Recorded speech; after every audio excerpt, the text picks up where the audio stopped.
Una, pumunta ka sa Chrome. Search mo LMC 8.4. Tapos scroll down mo. Hanapin mo yung Celso Azevedo. At i-download ang Scan 3D.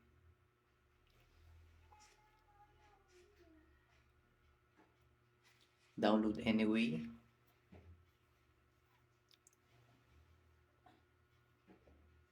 Hintayin mo lang.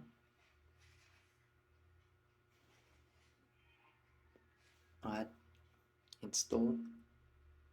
At syempre, i-open mo para lumabas yung kanyang file sa ating file manager.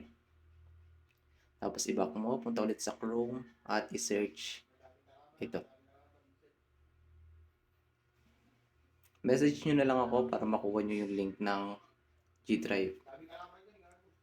Yan. Pero mas maganda kung pumunta ako sa G Drive, tapos doon ko na lang kuhanin. Mas madali. Yung link, i-message nyo na lang ako. Dito i-download nyo yung file na gusto nyo i-download para sa LMC nyo. Lahat ng file na yan magaganda. Nakadepende lang yan sa situation at ang gulo na kukuhanan nyo. So, punta ulit sa file manager. Tapos, i-move natin itong dinownload natin sa LMC.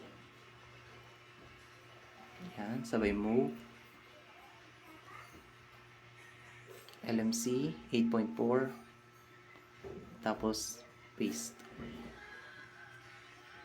Sabay back tayo, punta tayo sa, susubukan na natin. Ito yung sa original cam. At ito naman sa LMC.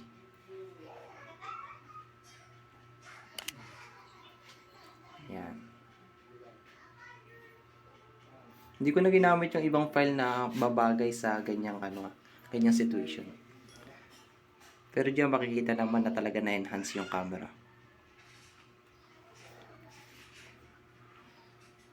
Pili na lang kayo ng file na babagay sa kukuhanan niyo.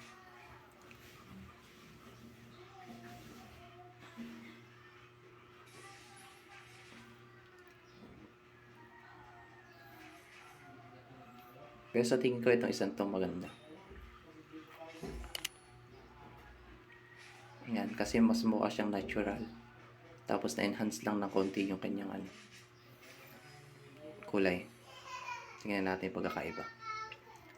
Ito yung original. Maputla. At ito sa LMC. Sumubra naman sa kulay. Ito naman masyado maliwanag. At ito naman isa ay